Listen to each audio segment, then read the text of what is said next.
है, ध्यान दो ध्यान दो।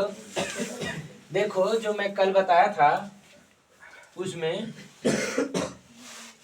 जब हम इसके वोल्टेज को बदलेंगे तो इसमें धारा का भी मान परिवर्तित होगा। जब इसके धारा में परिवर्तन होगा तो इसके कलेक्टर धारा में भी परिवर्तन होगा, ठीक।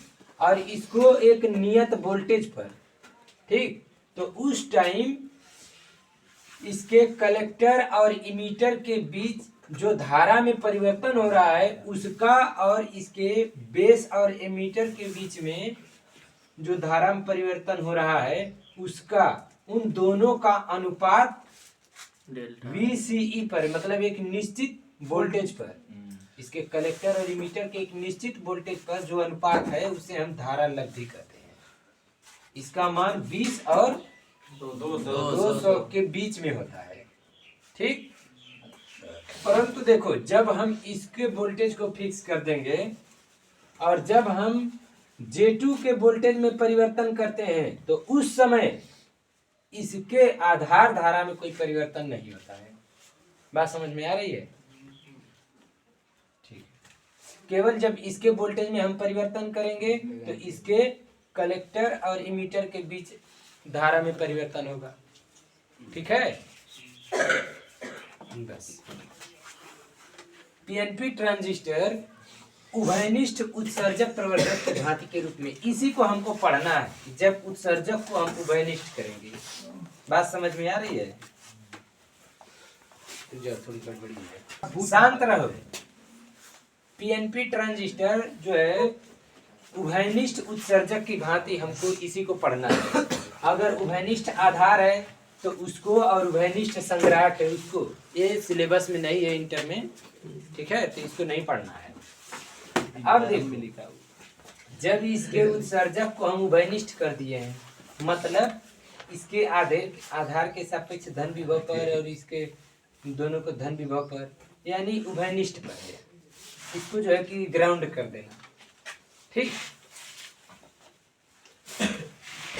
ग्राउंड नहीं करेंगे। अब देखो जब हम इसके बेस को निवेशी AC वोल्टेज देंगे, AC वोल्टेज का अगर हम सिग्नल देंगे और भी कम वोल्टेज का है, बात समझ में आ रही है, कम वोल्टेज का है, तो उस टाइम देखो हमको इधर रिजल्ट कैसे प्राप्त होता है। एक बात तुम लोग ध्यान से सोचना, जैसे इसको धन विभव मिला, ठीक है, अगर इधर धन दे दिया जाएगा तो बताओ ये धन है और ये ऋण है, यानी इस परिपथ को तोड़ दिया, अलग कर दिया। बात समझ में आया? ये परिपथ को क्या किया? अलग कर दिया, यानी कि बेस का वोल्टेज खत्म हो गया। ये बताओ कि अगर हम इसको धन दें, इसको ऋण दें, तो बताओ ये ऋण ऋण से जुड़ा है, धन धन से जुड़ा है, तो इसमें कोई धारा प्रवाहित होगी? नहीं प्रवाहित होगी, यानी कि ये सर्किट बंद है। जब ये अग्र दिशा में है तो ये सर्किट क्या है? बंद है। तब बताओ ये ट्रांजिस्टर चालू की स्थिति में रहेगा? नहीं, यानी कि ये ट्रांजिस्टर क्या है? बंद है। उस समय ये बताओ, ये पीएनपी ट्रांजिस्टर है ना, ये P है, ये N है और ये P है, तो इसमें बताओ कि जब इसको वोल्टेज को हम धारा नहीं मिलेगी, बेस को वोल्टेज नहीं मिलेगा, तब जब वोल्टेज बेस पर नहीं मिलेगा तो ये ट्रांजिस्टर बंद हो गया, तो कलेक्टर और इमीटर के बीच में धारा प्रवाह बंद हो गया, यानी कि ये पूर्ण रूप से जब ये ट्रांजिस्टर बंद हो गया तो बताओ कि ये जो ऋण विभव है ये इस रेजिस्टेंस से होते हुए यहाँ तक जुड़ा है ना, तो ये ऋण हो गया और ये क्या हो गया? धन। धन यहाँ पर जुड़ा हुआ है और इसकी वोल्टता उच्च है। इसकी वोल्टता क्या है? उच्च है, उच्च विभव पर है। बात समझ में आ रही है? तो जैसे जैसे इसमें 0 से वोल्टता का मान बढ़ेगा, ठीक, बात समझ में आ रहा है, तो उस टाइम जब ये अधिकतम हो जाएगा तो पूर्ण रूप से बंद रहेगा ना, तो उस टाइम ये अधिकतम ऋण विभव पर रहेगा, ये अधिकतम उच्च विभव पर रहेगा। जब ये अधिकतम उच्च पे धन पे रहेगा, ये ऋण पे रहेगा तब। फिर जैसे जैसे इसका मान घटेगा तो जीरो होगा, तब बताओ कि तब भी अभी ये बंद है, तब ये भी जीरो हो जाएगा घट करके। बात समझ में आया? ये भी क्या होगा? जीरो होगा। अब देखो, अब इसको धन विभव मिल रहा है, अब ये विपरीत दिशा में है तो इसको धन विभव मिला, इसे ऋण विभव। तो अब बताओ, यहाँ पर एक प्रकार की ऐसी बैटरी जुड़ गई कि इसका धन इससे जुड़ा है और ये मतलब एक श्रेणी क्रम में हो गया, तो ये ट्रांजिस्टर ऑन हो गया। ये क्या हो गया? ट्रांजिस्टर ऑन हो गया, ये चालू हो गया, और ये लोड रेजिस्टेंस है। जब ये ट्रांजिस्टर ऑन हो गया, चालू हो गया, तो यहाँ से इसमें धारा प्रवाहित होने लगेगी। अब ये ट्रांजिस्टर चालू की स्थिति में हो गया, पहले बंद की स्थिति में था, अब चालू की स्थिति में हो गया। तो ये लोड रेजिस्टेंस क्या करता है कि यह विभव विभाजक का भी काम करता है। ये वोल्टेज मतलब इसको, ये पूरा एकदम शॉर्ट हो जाएगा यहाँ से लेकर के यहाँ तक कनेक्ट। ठीक, बात क्या हुई? यहाँ से लेकर के ये धन विभव यहाँ से यहाँ पर पूरा पहुंच जाएगा, तो यहाँ पर अब मिलेगा धन। बात समझ में आ रही है? अब ये उच्च विभव पर हो जाएगा, समझ में आ रही है ना? अब ये उच्च विभव पर हो जाएगा और ये ऋण विभव पर हो जाएगा। यहां से ये जो है उच्च विभव, यहां पर भी रेजिस्टेंस लगा देना, ठीक है? तो ये जो है ये पूर्ण रूप से यहां पर कनेक्ट है ना, ठीक? तो यहां पर डायरेक्ट बताओ, ये ट्रांजिस्टर इसको शॉर्ट की अवस्था में हो गया, चालू यानी कि पूरा ये कनेक्ट हो गया, तो ये धन विभव यहाँ पर मिलेगा। बात समझ में आ रही है? तो ये पूर्ण रूप से ये धन विभव पर मिल गया, यानी कि ऊपर की ओर ये धन विभव पर हो गया। तो जब ये ट्रांजिस्टर बंद है तब ये ऋण की अवस्था में है, जब ये चालू हो जा रहा है तब ये धन हो जा रहा है। इसका मतलब कि एसी करंट निर्गत कर रहा है एसी करंट देने पर, मगर इसके विपरीत कला में उत्पन्न कर रहा है। बात समझ में आ रही है? बस यही है इसका पूर्ण रूप से डायग्राम। जब इसको हम देंगे वोल्टेज, जब ये अग्र दिशा में वोल्टेज रहेगा, जब ये धन रहेगा, ऋण रहेगा, तो ये ट्रांजिस्टर ऑफ हो जाएगा। ठीक, जब ये ट्रांजिस्टर ऑफ हो जाएगा तो यहाँ पर मिलेगा ऋण, यहाँ पर मिलेगा धन।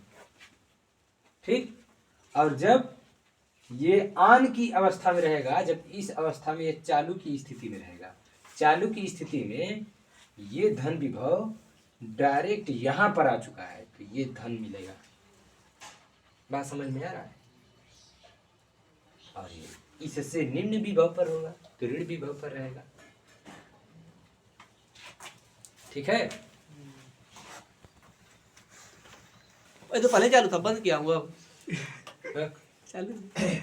देखो, तो वोल्टेज लाभ बराबर तुम लोग क्या पढ़े कि निर्गत वोल्टेज और निवेशी वोल्टेज के अनुपात को वोल्टेज लाभ कहते हैं। तो निर्गत वोल्टेज बटा निवेशी वोल्टेज।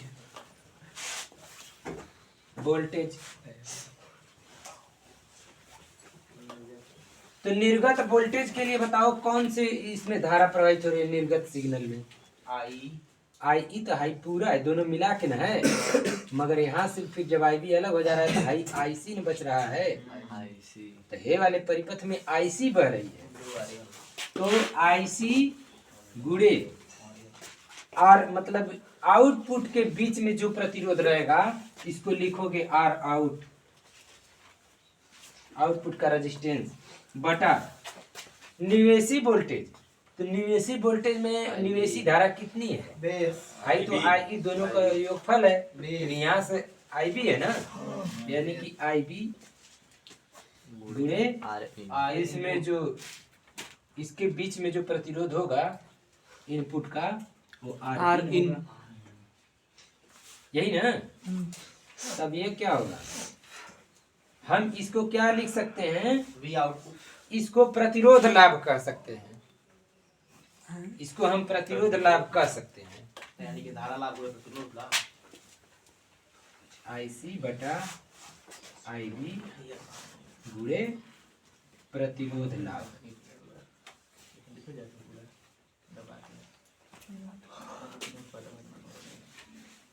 हम इसको अगर ये बताओ जब हाई आई बी परिवर्तित हो रहा है तो ये भी परिवर्तित हो रहा है ना। ये आउटपुट का है, ये इनपुट का है।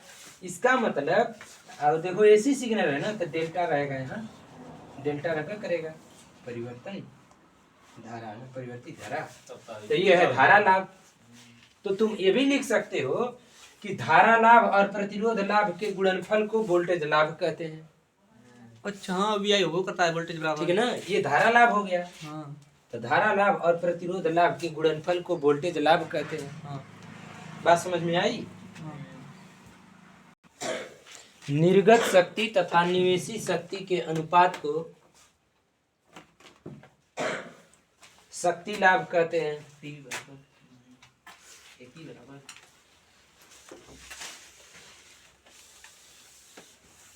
शक्ति लाभ किसको प्रदर्शित करेगा? अब बताओ तुम कहाँ हैं अभी?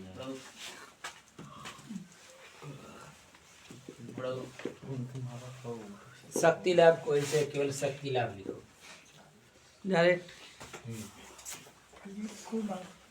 निर्गत शक्ति लाभ बराबर निर्गत शक्ति तथा बटा नहीं वैसे तथा निवेशी शक्ति के अनुपात को कहते हैं ना।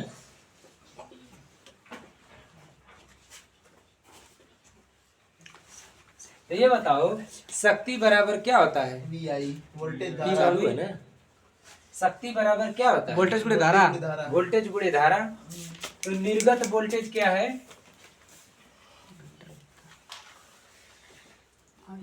निर्गत वोल्टेज गुणे निर्गत धारा बटा निर्गत निवेशी वोल्टेज गुणे निवेशी धारा। अर्थात ये हो जाएगा कि धारा लाभ और वोल्टेज लाभ के गुणनफल को यही ना कह देंगे। अर्थात हम इसे लिख सकते हैं वोल्टेज लाभ गुणे धारा लाभ। लाभ गुणे धारा लाभ। एवी गुणे। बात समझ में आया? क्योंकि निर्गत शक्ति में लिख सकते हो निर्गत वोल्टेज गुणे निर्गत धारा, और निवेशी शक्ति में लिख सकते हो निवेशी वोल्टेज गुणे निवेशी धारा। तो निर्गत वोल्टेज और निवेशी वोल्टेज का अनुपात वोल्टेज लाभ और निर्गत धारा और निवेशी धारा का अनुपात धारा लाभ। तो इन दोनों का गुणनफल क्या हो गया? शक्ति लाभ। तो वोल्टेज लाभ कितना था? आईसी डेल्टा आईसी बटा डेल्टा आई गुणे प्रतिरोध लाभ। धारा लाभ गुणे प्रतिरोध लाभ, यही ना? हाँ। धारा लाभ गुणे प्रतिरोध लाभ। लाभ गुणे धारा लाभ हाई धारा लाभ यानी धारा लाभ का है स्क्वायर ना। तो हम इसको ये भी लिख सकते हैं धारा लाभ का स्क्वायर। और धारा लाभ को हम क्या लिख सकते हैं? बीटा एसी, एसी धारा लाभ और गुणे प्रतिरोध लाभ, इसका स्क्वायर। एसी धारा लाभ का स्क्वायर गुणे प्रतिरोध लाभ। नहीं लिख सकते हैं? बंद करो।